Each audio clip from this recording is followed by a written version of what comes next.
In this video, you're going to discover how to stop procrastinating so that you take more effective action and are more focused and productive than you ever dreamed of. Because today I've got the privilege of introducing you to a friend of mine named Grace Broder. And Grace is a world-renowned peak performance coach and business coach. And she's not going to teach you some surface level time management strategies. You could read those in the books. Instead, she's going to address the root cause. She's going to go down and find what the root cause is of your limiting beliefs and your negative emotions to release any of those self-sabotage patterns. And if you stay until the end of this video, then you're going to get an incredible gift from her on how to reduce anxiety and increase your focus so that you're more productive. So without further ado, I'm going to introduce you right now to Grace Broder. Let's dive right in.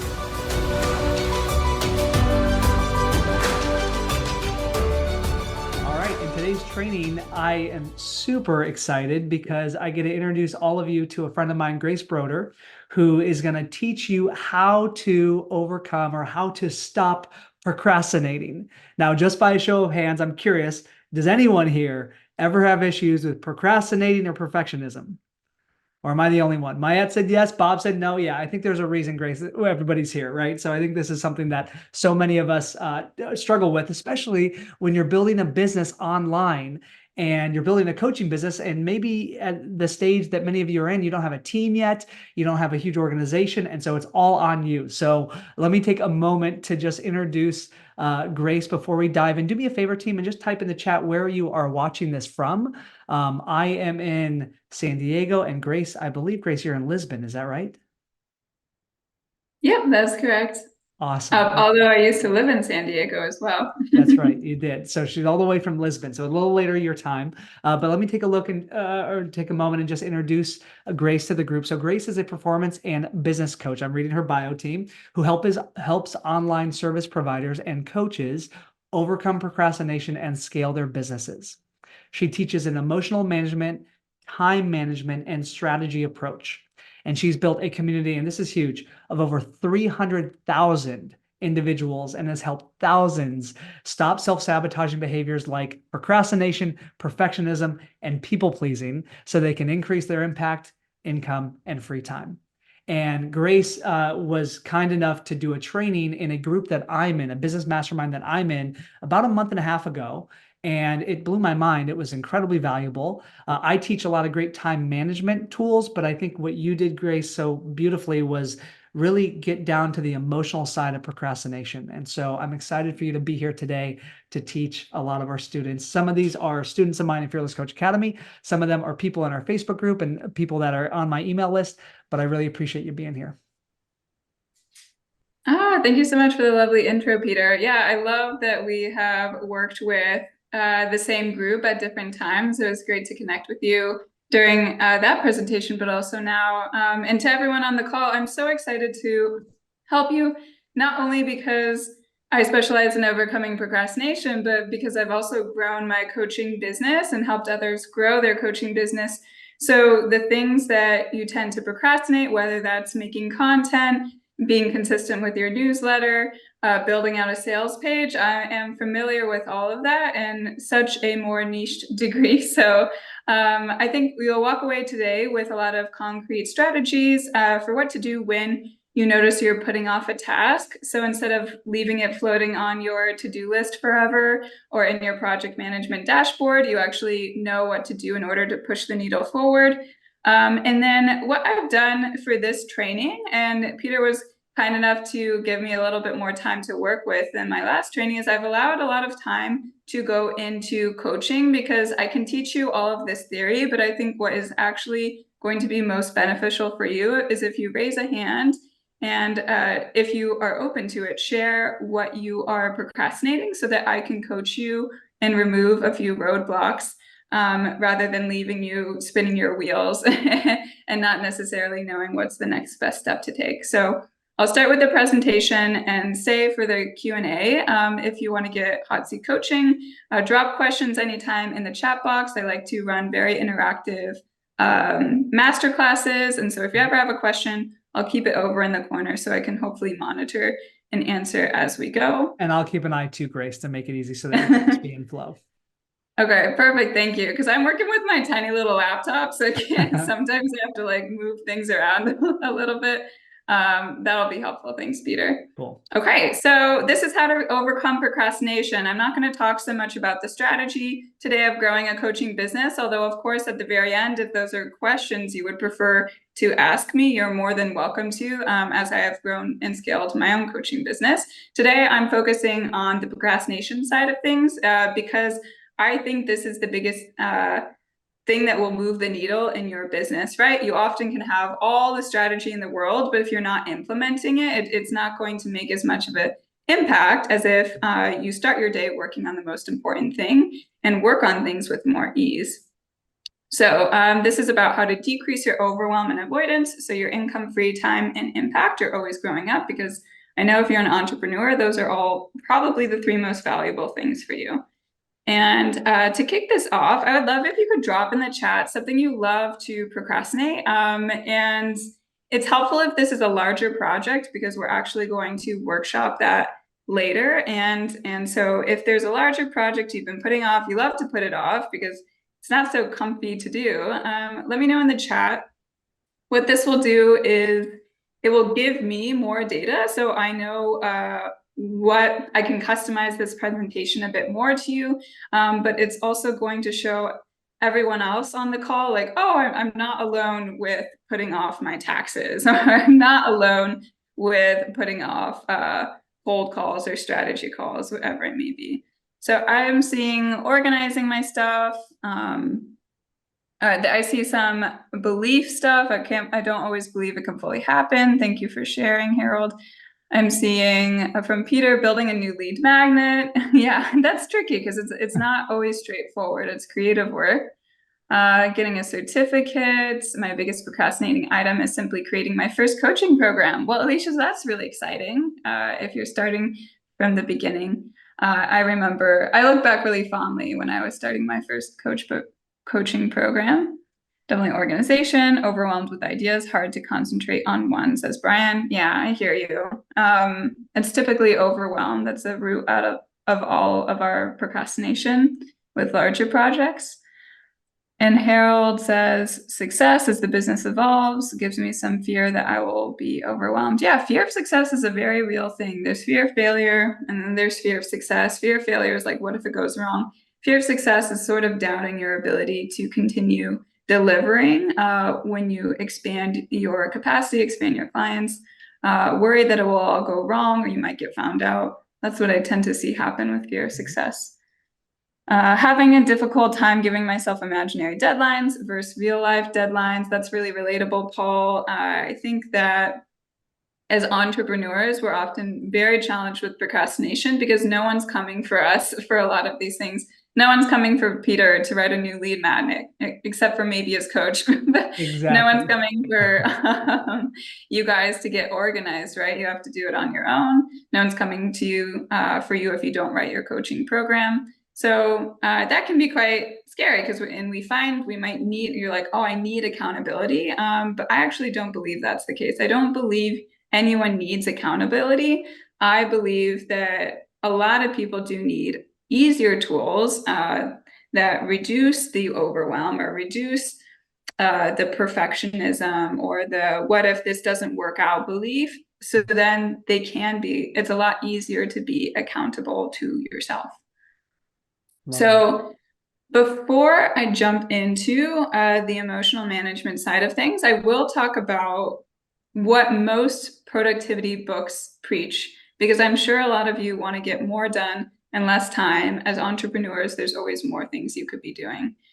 The first thing they talk about is narrowing your focus with daily, weekly, and quarterly planning. So prioritizing your 80-20, the 20% that will move your business forward 80%. And so we know this 80-20 rule. We know typically there are things that we could be doing today that would move the needle the most. And it says, okay, double down on that and deprioritize the stuff that's taking more of your time, but maybe not producing as much sales.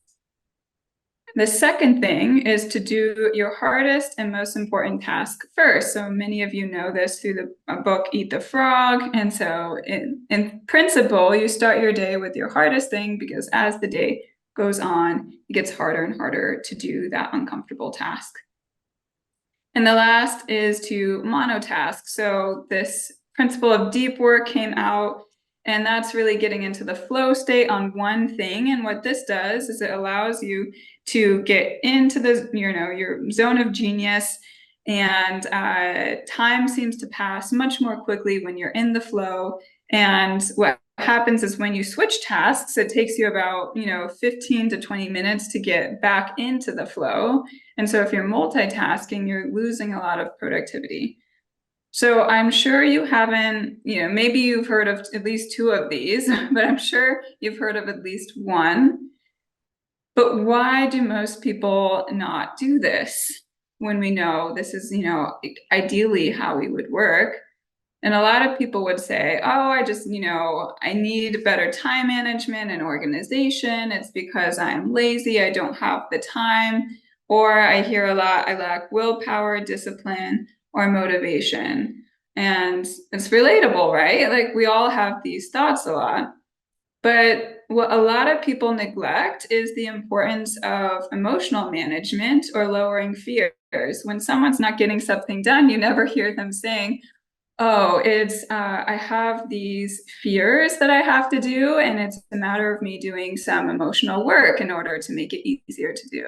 Instead, they're like, oh, I'm so lazy and I'm not doing this. I just need to be better at managing my time. And so I think that's quite a large misconception in this space. A lot of the reason is because a lot of the world misunderstands procrastination.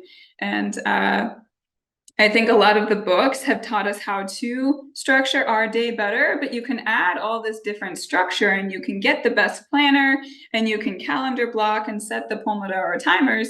But if things still give you anxiety, or if you're still worried, like what if someone rejects me on a strategy call, if you're still worried, okay, what if this isn't the best use of my time, or you have an ambiguous project that allows a lot of creativity, like maybe even writing a book, it's not going to matter so much how you structure your day. You're still going to, more likely than not, put off the task until there is a deadline of sorts, because that suddenly becomes our bigger fear of embarrassing ourselves.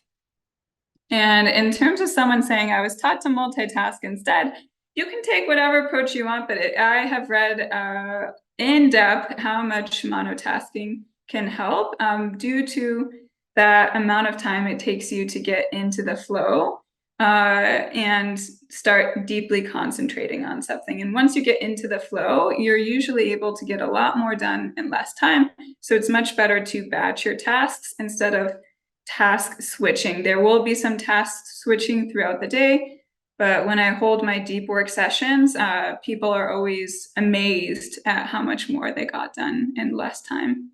And just so you know, Grace, Alicia is just starting her coaching business. She was the one who shared about Oh, okay. multitasking being a challenge. She said that a lot of her corporate experience, working in corporate, she was taught to multitask. So now she's trying to release those Yeah, old bad habits, you know what I mean, from corporate. So totally get that.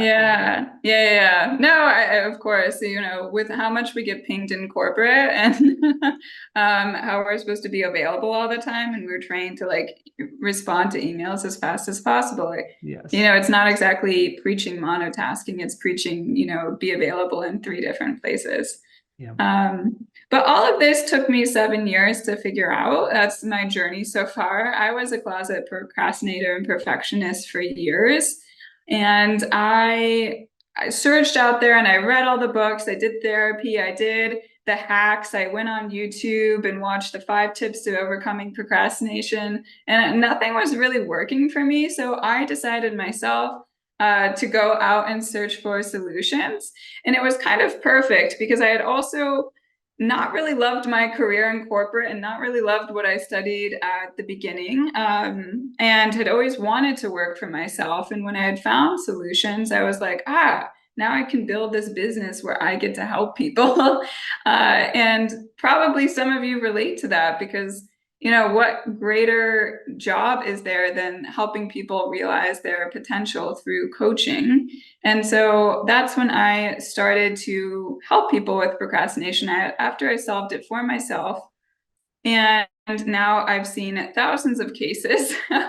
I work predominantly with people in groups, and that's what's allowed me to become quite an expert, as I've just seen a wide variety of cases. And my business works with entrepreneurs whose procrastination and perfectionism and burnout or people pleasing are getting in the way of them building and enjoying their success, because there are a large number of people who have built success, but they feel they are sabotaging it or not enjoying it. And we don't really want that to happen. We can build all this money in free time, but if we keep filling it with ways to numb ourselves, right, it doesn't feel as good and rewarding. So that's a little about me. I want to talk now about what our brain confuses for threats. So ambiguous tasks, we tend to procrastinate. Large, complex projects, we tend to put off. Tasks with high visibility, which is why a lot of people procrastinate content or newsletters or things that they will send to the masses, and people could have any sort of opinion on. Tasks with high threat to failure. So if you ever are thinking of launching a group program for the first time, you will probably have some resistance to that because they think, oh, what if no one joins? Or what if I embarrass myself? Or even if you think about starting your business at the very beginning, there is a chance, this worry of what if this doesn't work out? What does it look like to people? Will they judge it? And the thing that tends to override a lot of these are deadlines, disappointing people, and embarrassing ourselves, which is why a lot of people buy into the belief that they work better under pressure. And it's not that they work better under pressure. It's just that suddenly there is a greater fear that overrides all of the other fears that were happening before. And that gets us to spin our wheels in order to not embarrass ourselves. We're motivated by consequences.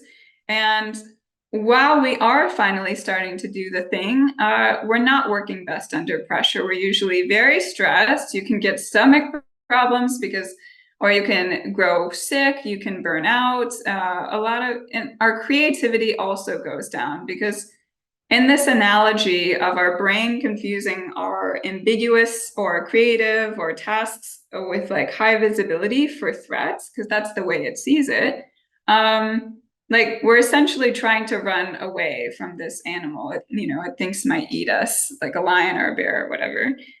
When that happens, when our body goes into this fight or flight response, this freeze is actually what procrastination is. Our creativity goes down. Our ability to think as well as we usually can goes down, because our body has to put all these resources and all this energy to just trying to survive. And so I wanted to debunk that myth. You don't work best under pressure. It's just that deadlines will trigger a higher degree of fear that finally do put you into taking action, cause you to start to take action. Okay, so why emotional management beats time management is because you don't avoid actions, you avoid uncomfortable feelings. So if you take anything away from this presentation, I would write that down, because this will give you so much more insight as to why you haven't been doing that thing that you've been saying you should do for months. It gives you a specific feeling, and we're going to talk about later what to do with that feeling in the presentation and unpack it. So here are some sneaky ways of avoiding uncomfortable feelings. I say this with first admitting that I've done all these things. I've seen thousands of people do all these things, so there's no shame in them, but a lot of people don't even realize this is just avoidance in disguise. So one of them is waiting for perfect conditions to start. So if you ever notice your brain saying, oh, I need 4 hours to do this. And then when I get those perfect 4 hours, I'll just crank it all out at once. Or, oh, as soon as you start to, you finally have time to create this thing that you've been meaning to create. And you're like, you know what? Actually, I need to clean my desk or my kitchen or my living room. Um, that is also a sneaky way of avoiding the thing. A lot of entrepreneurs I see start to consume more strategy instead of implementing the strategy they already know. There are times where you do need to learn more strategy, and there are times where you need to move through the uncomfortable territory of not yet getting your results. So, for example, if you're trying to grow organically on social media and you're not getting results, it takes time because you have to learn how to write content, the specific ways to set it up. You have to stay consistent. It's all this effort. And then a person, after posting for a little and not getting traction, is like, you know what, actually, I'm going to start a podcast. And it's like, you can start a podcast, but you can also try to stick through something until you get to the other side of getting your results.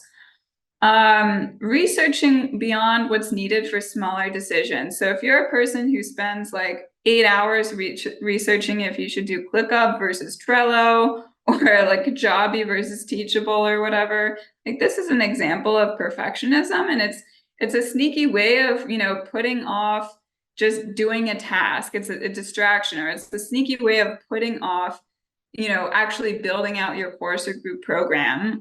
Instead, you're living in this like tiny little micro decision.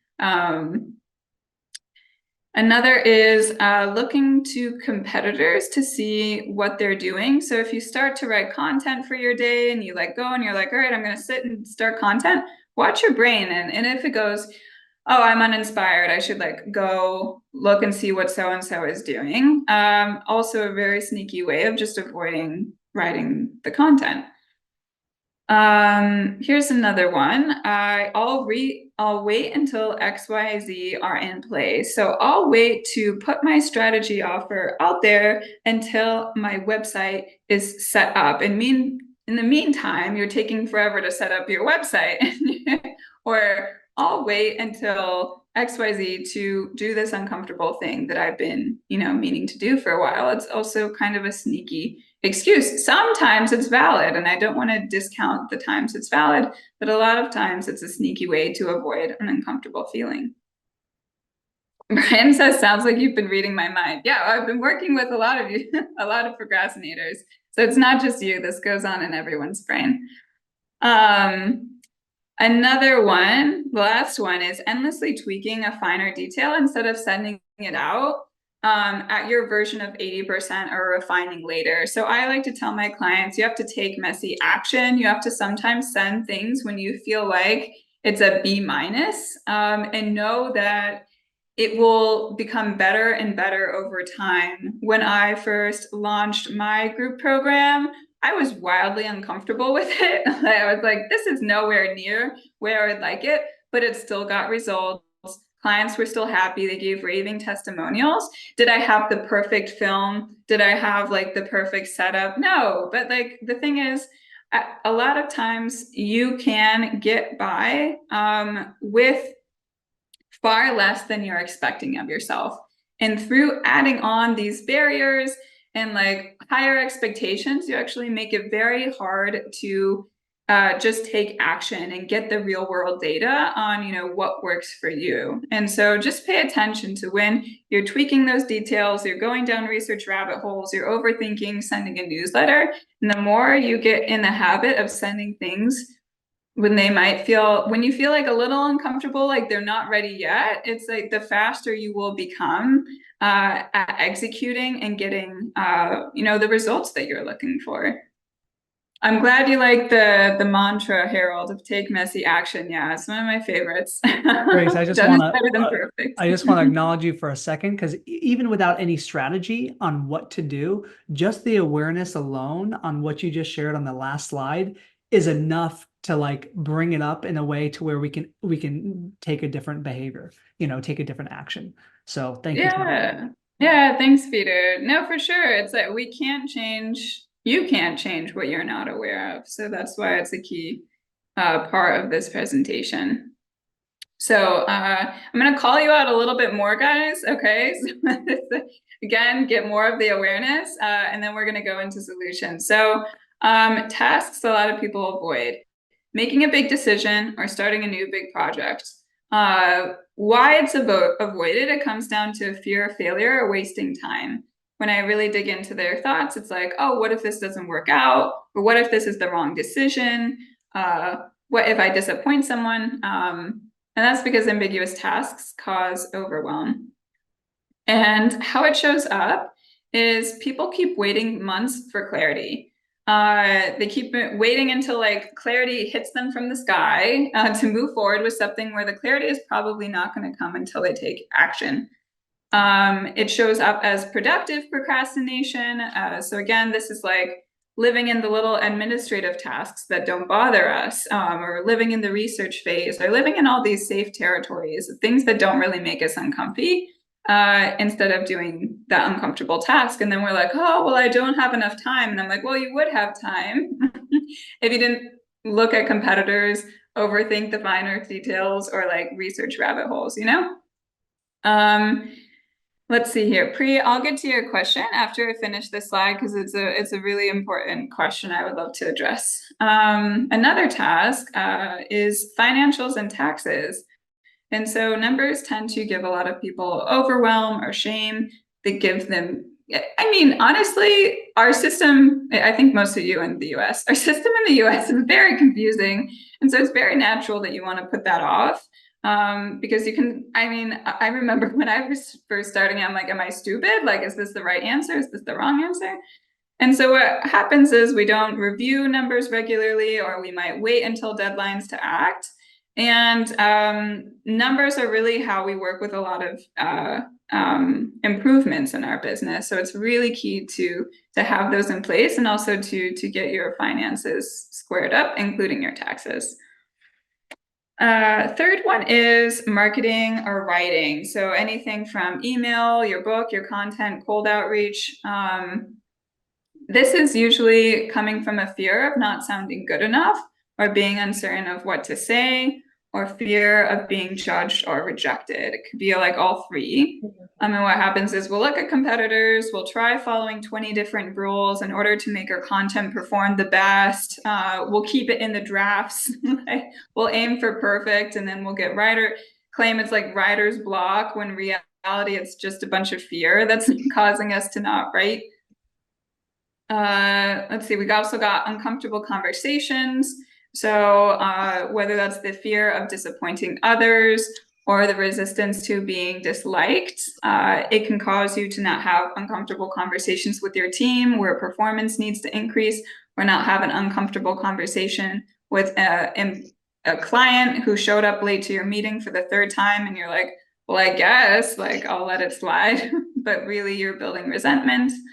And then the last theme I see is with delegating tasks. So this may only be relevant if you're scaling your coaching business, but some people get up to a place, say 6 figures, where they can scale, and they have resistance to releasing control, or they get really overwhelmed with the hiring process. Like, where should I hire? Who's the best person to hire? What if I hire them and I have to fire them? What if like they don't do as good a job as I do? And so what happens is they don't hire, and then they gatekeep tasks, and then they burn themselves out, and they're unable to scale, because delegating and systems are the 2 most important things that will take you from a sub 6-figure business, like right when you're on the cusp, over to a multi 6-figure business. It's really hard to get there without starting to outsource certain things.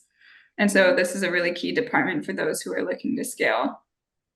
And so I wanted to address Pri's question. So he said, I would love any insights you have on how this works for neurodivergent folks. I'm getting tested for ADHD, and I've struggled with procrastination on and off throughout my life.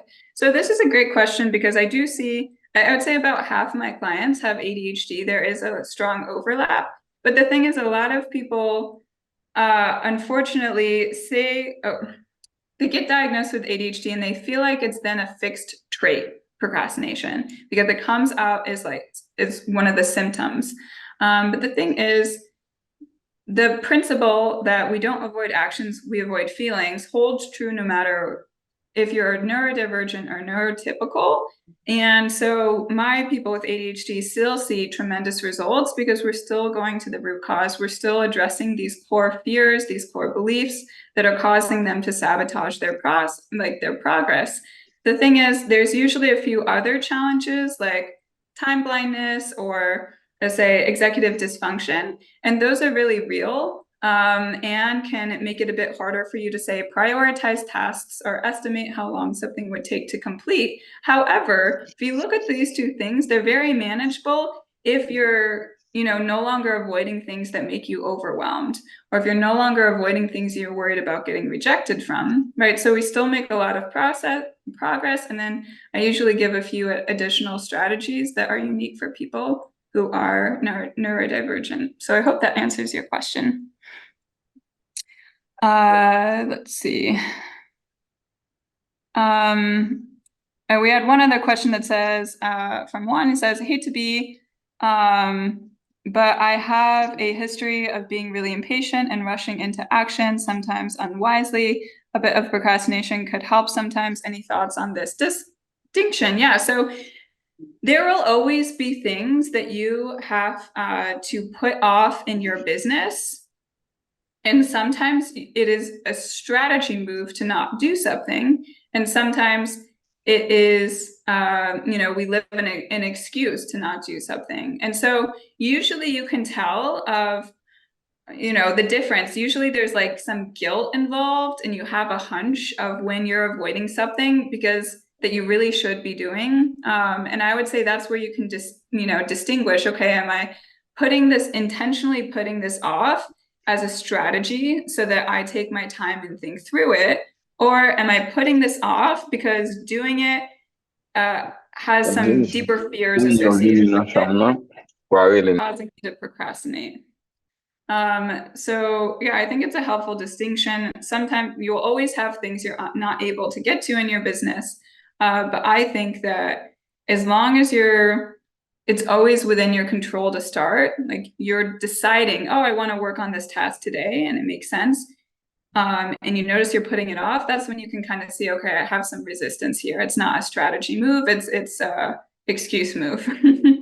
And when I tell a lot of my clients and what I see with them, because many do double their revenue, is that they can double it without learning more business strategy and just by becoming more efficient with how they work and what they prioritize. And I would say the same would be true for a lot of you, because if you write a list right now of all the things that you could do to make more money or sign some more clients or grow your business, right? Then you would ask, okay, like, so why am I not doing those things? And what am I doing instead that's really just a distraction? And how can I start to reprioritize that so that I can grow with the knowledge that I have instead of, distracting myself each day? And it's not to neglect when we do need strategy. It's just we have to find a balance between the two. But okay, so now I talked about more of the solution phase. Here's how you get your results. Your core beliefs, and a lot of these are actually unconscious. So you're not walking around thinking, oh, I'm not good enough, for example. It's just kind of buried in there. But your core beliefs cause your thoughts, and your thoughts cause your feelings, and your feelings are what lead to your actions. So the first problem is that many are just looking here. I need to get my time management in order. I need to get organized. I need to improve my habits. And they're not looking here at all. They're not looking at their fears, their thoughts, their beliefs. So I'll show you how this plays out using an example I brought in before. So you've got this belief like, I'm bad at content, or what if I'm not good enough with what I say? And you might have thoughts like, I don't know what to say. It has to be perfect for me to post. Let me check what others are doing. What if this is a stupid thing to post? Like all this doubt, essentially. And that gives you some feelings of overwhelm, like, oh my gosh, I have to, try to perfect this, or I'm uncertain on how it will do, or you might feel embarrassed if you post something and no one likes it. And that might show up like some tension in your chest or a pit in your stomach. And so how this shows up with our actions is we keep a bunch of stuff in drafts. We try to follow like 20 different, Instagram or TikTok coaches. We might get lost in vanity metrics. We might try to water down our content and sound professional or polished so that we don't trigger anyone. I think a lot of my clients are secretly worried about getting canceled sometimes. But this is how it plays out. So, of course, we can't just look at these actions. We have to go to the root of things. So now let's try it with you so that we can apply it to your situation and what you said you were putting off. So take a project you've been procrastinating and try to make it a specific project. It could be content creation. It could be building a funnel, a free offer, your strategy calls, whatever it may be that you feel like would move the needle in your business. Taxes, as someone, sure. Good You point, can take Harold. Taxes, for sure. It's you got to act swiftly here, so we're under a deadline. Well, not me because I'm abroad, but you guys are. And if you could take this task, and if you could just brain dump, and yes, you should absolutely write this down. Don't just think it in your head. Don't be like, oh, I'll do it later. Do it now, because you're probably not going to rewatch this.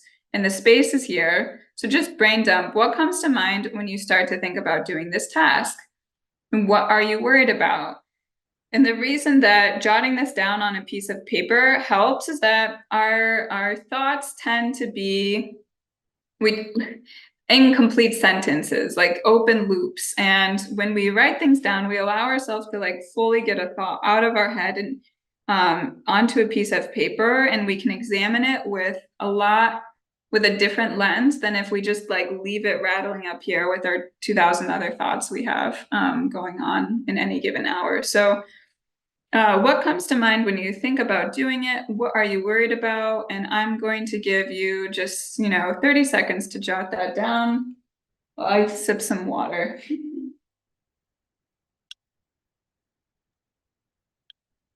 Really take a moment, team, to write this down, because it's going to be a lot more valuable when we take that the things that happen in our mind and actually put it into paper. Yeah, thank you, Peter. I know sometimes when I watch presentations, I'm like, meh, I don't feel like it. But this is where you'll get some more insights. Totally.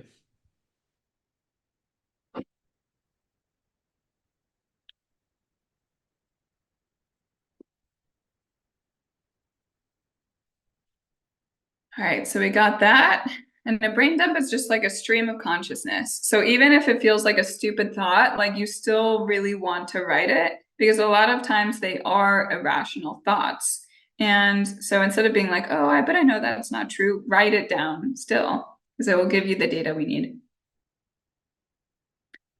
Okay, so feelings. So now as you think about this task that you need to get done, notice in your body, just check in with it for a second. Emotions are energy in motion. So you'll typically feel energy in your tightness, maybe in your chest, or you might feel it in your heart or in your throat or in your belly. And this awareness is really helpful. So if you tune into that, you can even drop in the chat, like, where are you noticing you're feeling any tension? When you think about the task and what you're worried about, what do you notice you experience internally? Tightness in chest, shallow breathing, throat. Yes. Yeah. So thanks for sharing, guys. The thing is, this feeling right here is the reason you're not doing the task. Crazy, right? This is not because you don't have the perfect planner or you didn't, organize your day the best. It's because this task is giving you this feeling that you're experiencing. And so as you notice it, it doesn't feel very comfortable, right? So that is why we grab our phone and we start to scroll, or that is why we go and check our emails for the 12th time instead of doing the uncomfortable thing. And what I teach my clients are somatic tools, and I won't have time for it today. Maybe if I, coach one of you, I can try and pull one of them in. But I found that it's really important to work cognitively with the brain, but also somatically with the body. And that's really what somatic work is. It's more of a bottom-up approach that clears away this feeling so that it's a lot easier for you to take action. Some tools, I won't gatekeep some tools that are really quick that I found help a bit. Anything like bilateral simulation, if you've ever tried EMDR, that works well, or EFT tapping, which looks really funny until you try it. So you could look up that, or I use a lot of body shaking. And so by shaking, kind of like how a dog, might shake something out, is like you get to move that energy and allow yourself to regulate your nervous system. And when you're regulated, you're much more likely to be productive and do the thing. All right. So that somatic tools are for a later time, of course, because we only have so much time. But now I can still give you this micro tool, which is to create a mind map. So if you look at your task that you've been avoiding, what are all the steps that you need to do in order to get this done? So if you Peter and you're putting off creating the lead magnet, literally like write out the steps, like brainstorm ideas of what the lead magnet would be. Decide what it would be, create an outline for the lead magnet, start to flush out a final draft, send it to a graphic designer to create.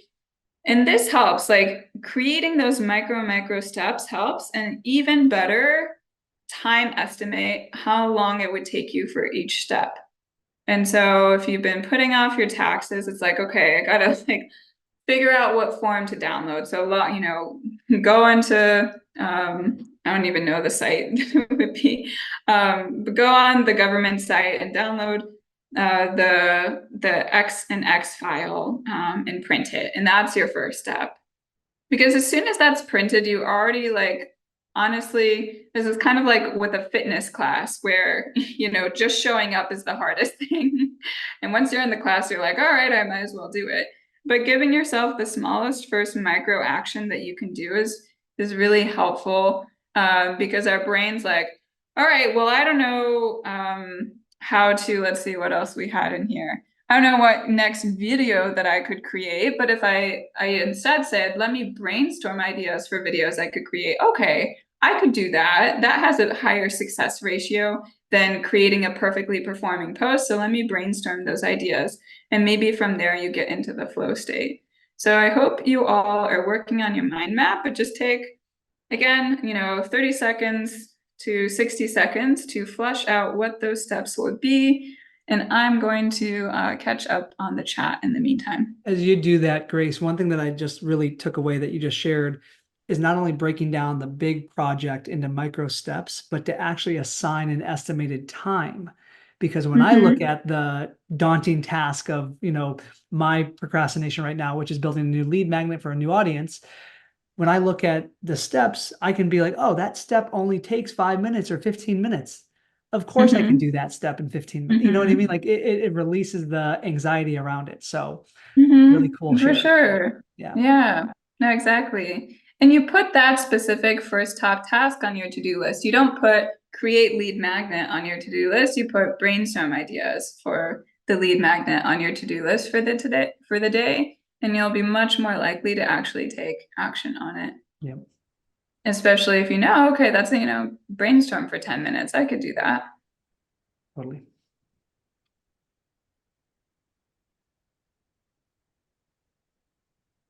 Okay, so now hopefully you guys have that. And what I'll say here is I'm giving you some, it's so hard with procrastination. I typically work with clients anywhere from 3 to 6 months. Like it's when you've been procrastinating for all your life, and this is actually a chronic problem, it's like it's a deeper work solution.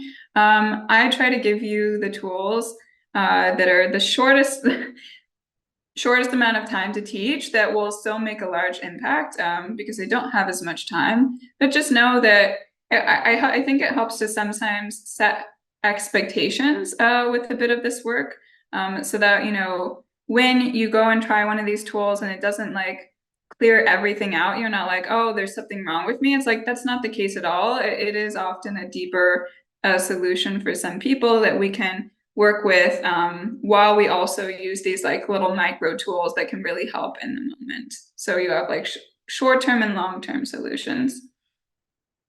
Okay, so why lowering fears boosts your productivity?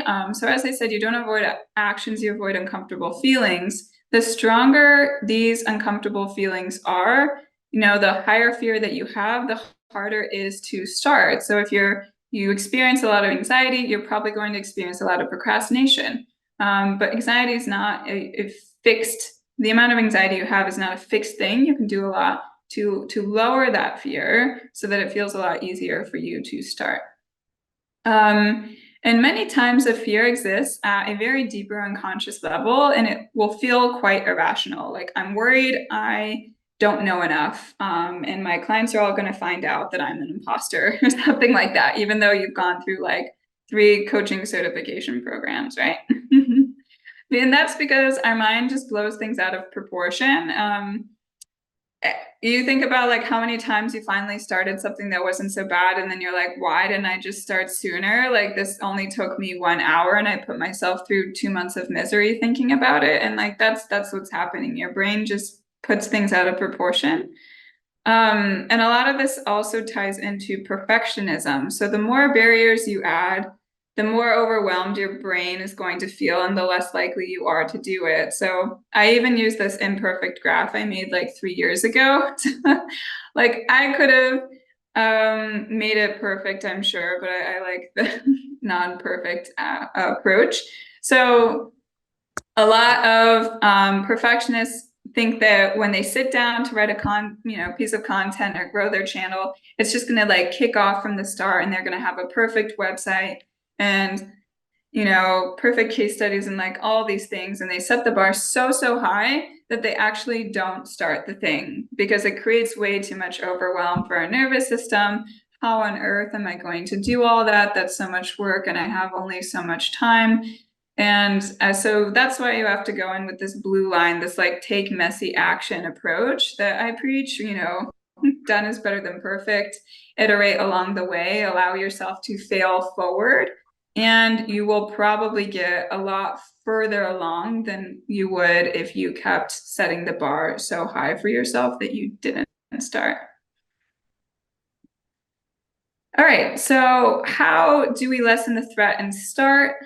I have 4 tips for you. The first is to regulate your nervous system. So I talked about a few somatic tools you can use, and those all help with regulating your nervous system. Another one that works really well that I just taught you is to do a brain dump and mind map. This simple 5-minute exercise, I'm not kidding you, can shift a lot, and suddenly make you a lot more aware of why you've been putting something off and build out a game plan to get it done. The next thing I say is to sell yourself on the next step and not the full picture. So don't think about, when it takes you building your coaching website, don't think about the whole website. Just think about like writing a messy outline for your bio, for example. And then make it, again, messy, not perfect. The life gets easier when we just allow ourselves to make drafts of things instead of expecting excellence from the beginning. And it really seems easy, right? You're like, okay, I'm going to do all this, but I will tell you, a lot of people will blow past these steps as they get caught up in the day to day. And they're like, I have so much to do. I don't have time to brain dump. I have so much to do. I don't have time to regulate my nervous system. And the thing is, instead of doing this task that takes them like, or this tool that takes them 10 minutes, they then scroll on their phone for an hour and they're like, oh, I don't have enough time. So like, really evaluate that, be aware that it might be common that you forget to use these tools, and try to come back to them so they become like a sort of habit for you anytime you notice you're putting something off. Okay, so now we're at takeaways, guys. We made it through, and then I can coach you if you would like some of my help. The main points are you don't avoid actions, you avoid feelings. So if you're not doing something, get conscious and curious, do a brain dump of your thoughts and find out what might be blocking you. What are you thinking? and what are you feeling? The second is that the smaller and more specific and easy, less pressure something seems, the more likely you are to do it. And that's why the time estimation sometimes helps. The next is the more your fears are exposed and worked through, the easier work will be. So that's more of the long-term work, right? We can't overcome fears overnight, unfortunately. There is some deeper work here. You have to kind of work with the unconscious mind where a lot of these deeper beliefs are stored. But when we do, work is so much easier. You get way more done in less time. And then the last thing I'll note is that some people here, they just procrastinate a little here and there, and these tips will help you. And some people, it's like, no, I'm doing this on like a daily basis. And there's no shame in that at all. Like I lived with a lot of shame and procrastination, as I felt so guilty for putting off things in my corporate job and lying to people about progress. But the thing I wanted to differentiate is that when it's on a chronic level, there's usually this requirement of strengthening your self-worth, regulating your nervous system, and like I said, digging into those fears, and that will have the highest long-term impact on your productivity. Unfortunately, a lot of people have tried so many things. They've read the books, they've done the therapy, watched the YouTube videos, and tried the hacks, and they're like, maybe I'm just like this for life. And I really don't want you to feel that way if that is you. It's on a chronic level, because I've seen the worst cases and still gotten them to a very productive person. And it's just because there's a lot of solutions out there that are targeting they're not targeting the root cause of the problem. They're targeting sort of a surface level problem. Because the reason you feel unorganized is because you have these uncomfortable feelings that make it hard for you to do the work and feel organized. Okay, so I wanted to flip that around, and make sure it's possible to permanently overcome this habit if you really wanted to. And so I have two resources. I'm going to drop them in the chat. I should separate them. But if you would like to, they didn't separate very well. Let me try that again. There we go. Now you can see the difference. But if you would like to take this work deeper, one thing you could do is you could download this procrastination workbook. And this will just help you walk through the similar process we did on the call and have it in your back pocket. It's free, and it's something that will clue you into more of the root cause of why you've been putting off things so that you can boost your productivity. I'm also offering a complimentary strategy call. So if you recognize, okay, this is at the chronic level, I want to build out a larger plan and have accountability to really change the way that I operate and do things quicker and also scale my business, then you could book the strategy call. You do have a few questions you have to fill out, so I can just make sure it would be a good fit. And then on the call, I'll build out sort of an action plan, make sure it would be a good fit, and then we can talk about what those next steps would be. Okay, so here's where you can find me online. If you just want to binge my TikTok videos or something, you can find me with Coach Grace on Instagram or on TikTok. And then I have some other channels, but those are my two main ones. And you can also check out my site at gracebroder.com. And I definitely So that's encourage you everything about me. Thank you guys so much for being great participants, listening, and actually doing the exercises so that you could find how this works for you. I would now love to coach you. So I think I usually do with my clients where they can like just raise a hand in the chat or just say like coaching in the chat, and then I could bring you on, or you could just type your questions in the chat and your scenario if you feel more comfortable just getting coached without necessarily coming on the screen. I've got one question, Grace, that I'd love to ask. First of all, for those of you that really got value, I mean, this has been amazing. So thank you for taking the time to teach us, Grace. This is awesome. For those of you that are struggling with procrastination a lot, I definitely encourage you to reach out and at least download the free workbook, but schedule a call with Grace if you can, because this is a game changer, right? If you can handle when you can handle the emotional side of things, like you said, you don't need to learn new strategies to grow the business. It's if you can release the self-sabotage behaviors or the negative emotions or the limiting beliefs, which is the root cause that holds us all back, no matter what level you're at, whether you're just starting or you're already a 7-figure business owner, you're going to grow and double. And I love that you shared that, Grace. So I would encourage all of you to get a call with Grace. One question that I had, and again, I want to ask this because I think a few of my students have shared this before. You said that it's not about we're avoiding actions, it's about avoiding uncomfortable feelings. And so for those of us, and I'll speak about me, I find myself a lot more comfortable up here in my head and not necessarily in my body. And so are there any tools or strategies that you recommend for just bringing more awareness to the actual feeling itself? Like I think earlier you mentioned about looking for a sensation in the body.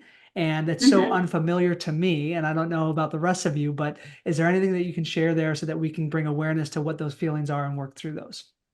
Yeah, this is a great question, Peter, because unfortunately, we're not taught how to, most of us, I would say, like 95% of us are not taught how to process emotions growing up. And so it's very natural that we avoid the uncomfortable ones. And I like to think of it kind of like a skill. So when you think about showing up to the gym for the first time, you can't go over to the heavy rack and start heavy lifting, right? And it's the same thing with starting to approach uncomfortable emotions, like facing the really big uncomfortable ones. We kind of have to do it with some baby steps, build more awareness, show up and start doing the daily reps, so that it trains us to treat them very differently, and to bring more awareness to them. And then over time, it's like our capacity to feel uncomfortable emotions grows and grows. Just like when we go to the gym, we can lift heavier and heavier and heavier weights. So with emotions, the big thing to note is that what we resist persists. So if you keep bearing this emotion, which again, there's no shame because most of us aren't taught, like you keep bearing it through binge watching TV, drinking, smoking, looking at your phone. Usually everyone has some sort of coping mechanism they formed that unfortunately comes with a lot of shame, but it's like you're just doing your best. You're trying to cope with this discomfort. What happens is the more that we resist it, the more we have to rely on that distraction so that we don't feel this uncomfortable feeling. And so I usually start by having my clients begin the practice of recognizing. And that's where we begin. We don't begin with like any of the crazy stuff. It's just like when you're putting off a task, just check in with yourself and notice what you're feeling in your body. Because a lot of times, just by noticing it, by nurturing that feeling, by paying attention to it, kind of like you would a small child who needs something, it allows it to flow through. And maybe that means you allow yourself to feel anger or sadness or fear. But when you see, okay, this is just really a vibration in my body, and the sooner I allow myself to feel it, to nurture it, to just notice it, okay, like what am I feeling in my belly? And even name it, I think helps for some people, like we did on the chat. Like I'm feeling tension in my chest, I'm feeling sadness in my belly. That alone is already starting to give it the attention it needs. And then instead of intellectualizing, which I think is what a lot of us do, myself in the past included, of like, oh, I shouldn't be feeling fear, or I don't want to feel this way, or I shouldn't be that upset by this. You kill all of that should, and you're like, even though I'm experiencing this, like, I'm totally okay with that. Like, I actually like, you can practice just telling that feeling like you belong, and it seems cheesy, but it really helps. Because a lot of times it might feel irrational, but telling it yourself it's irrational is not going to cause that discomfort to pass.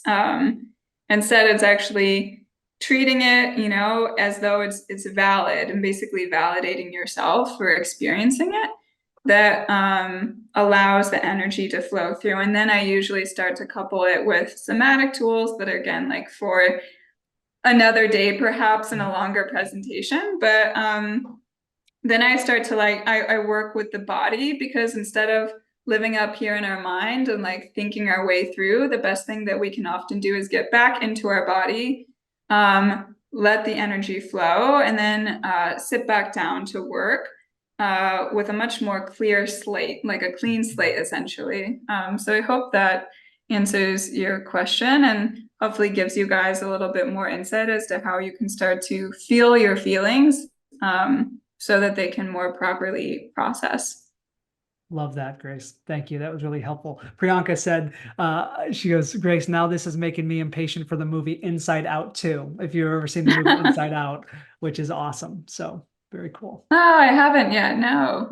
Yeah, it's like a I'll have Pixar to check movie, it but out. it's really a beautiful movie about teaching, kids actually, because that's who it was made for, but also adults get tons of value about their feelings and their emotions and what they mean and processing them. So Yeah, yeah, and even yeah, using your breath is really key. I saw that in the chat. So that helps as well. Because it's all breath always takes us back to the present. And it's usually when our mind is fearing things, it's all in the future. And so the more that we can come back here, and usually that is with breath. That's easy, and just noticing the breath, the easier it is to start to help that emotion flow through as well. So thank you for Pri for your note in the chat. I would agree with you there. So Maya Maya, asked the question. Did you see the question, Grace? Yeah. yeah, can you please go through a quick example of how to use the mind map tool? Yeah, so it doesn't need to be this big project management system. It's really like exactly what we did on the call, where you start to you make a plan for yourself. You build out, you brain dump, like, what am I worried about? What are all the steps that I'm thinking about? And you get that all on paper, and you move over to the mind map, which is like, okay, what are the key things I need to do, and list them out in detail. Like, list out the decisions you have to make, the steps you have to take, the smaller things, and not just the overarching large thing. And then, if helpful, you can start to add time estimates to each of those tasks. So when I was working through with Peter on his, it's like, okay, brainstorm ideas, create the rough outline, then create the rough draft, then finalize it, then send to a graphic designer. Decide on, like, do I want this or this? And that's why I think it's helpful to outline all of that, because it's hard for your brain to create and follow a map at the same time. That's why we were always taught to create outlines in school growing up. They didn't just say, okay, write your final 10-page paper. Usually they had you first create an outline, start to look at your sources, like build out your first rough draft. And you have to take kind of that approach to all of the tasks, the larger projects in your business, right? Because if the teacher was like, all right, final copy, like with no steps in between, all the students would get overwhelmed. I mean, they still do when it's a 10-page paper, like, because they're worried about failing and not sounding smart enough. But that's another other stuff we have to work through, right? So when you do the mind map, find what resistance that you have, that you can work through. So any fears, but also line out all the steps that you need to take. It could be super messy, just on a sheet of paper, nothing super fancy. And one thing, Mayette, for you is that the order again is something that you can improve or reorder in version 2 or 3. So I would suggest with what Grace said, that first version is messy. Let it be messy. You may miss a step, you may add a step that's not as valued, and may delete that later. Things may be out of order, but just the experience of brain dumping it down, mind mapping it down on a sheet of paper is going to be incredibly helpful. Yeah, exactly. The thing is, you're not always going to know all the steps, but clarity will come with more action. And so, how can you, despite not having the full picture, take action on what you do know? My last group program I launched, I was like, I don't even know what this is going to look like. But instead of waiting months and marinating on it, I started to write down, what are all the details I do know? What are all the unknowns I have to solve for? What's required for me to launch this?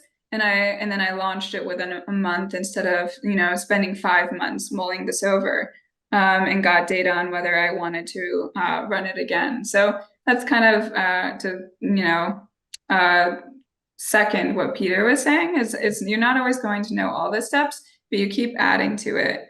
And I do that. I keep all my stuff in just a very simple Evernote. But I think any running, you could keep it in a Google Doc if you wanted to. It doesn't have to be anything special. All right. Does anyone else have questions before we wrap up?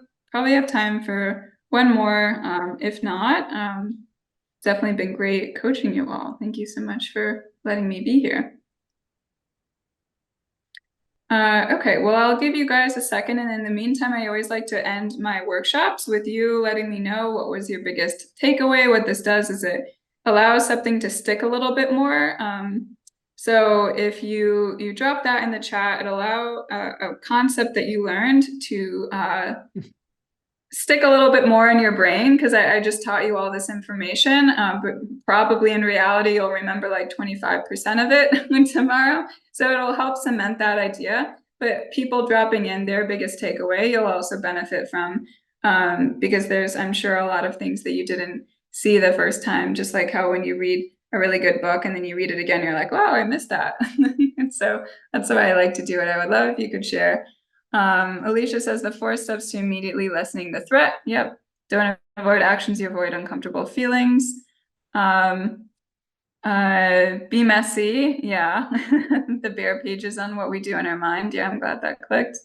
Brian says you seem way too young to have so much insight. Well, I only have so much insight because I've worked in such a niche topic with now it's approaching 1,000 people on this through scaling group offers. And it's just because I really leaned into organic content. So thank you. But it's like, you can sound very experienced when you've just zoned in on one specific niche. And I would advise all of you who are starting your coaching business to do the same. If you have a very specific problem you're solving for, I'm sure as Peter teaches you, you'll have a much easier time getting experienced and coaches, people raising hands to get coaching from you because you're like, wow, you know me. So I'm glad it all resonated.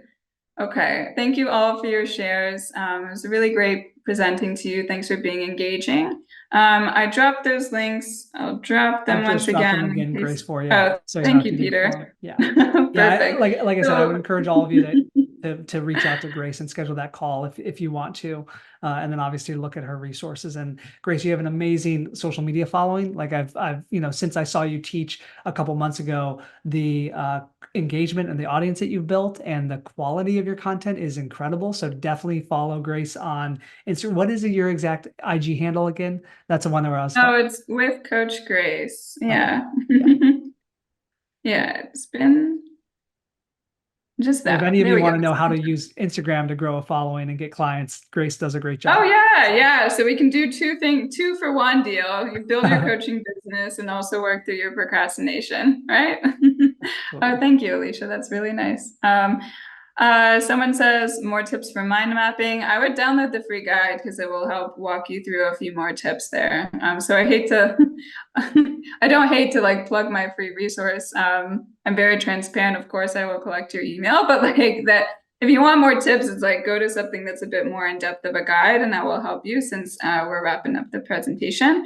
And then I would say all the things that I relayed earlier about time estimations, putting down your decisions, bulleting it out. And actually, the biggest thing with mind mapping is giving yourself permission to do it. Because if you take 10 minutes, it's going to save you hours of confusion and distractions later on. It's the same thing with like people like, oh, I don't have time to meditate or work out. And it's like when you do that, it brings you more clarity. Typically, your brain functions better, you sleep better, and then overall you get back more of your time. So it's like sometimes we have to invest 10 minutes to build out a mind map from a brain dump, and giving yourself permission to write that instead of throwing yourself into the task and then distracting yourself with these because you have uncomfy feelings. It's like give yourself permission to write it. And I would say that's the biggest thing that most people miss. It's definitely not rocket science. You got this. All right. Thanks for the follow, Harold. Glad you checked that out. Thank you guys so much. Reach out to me if you want to connect. And I hope you all double your business, through learning emotional management, because it's quite nice when we don't have to, learn a ton more strategies. We just have to lean into the ones we already know, and then we go from there. So thank you, Peter, for your time, and everyone else. I'm sure we'll talk soon. Thank you, Grace. Really appreciate you being here. All right, team. Have a great day. We'll see you soon. Okay. Bye. Bye.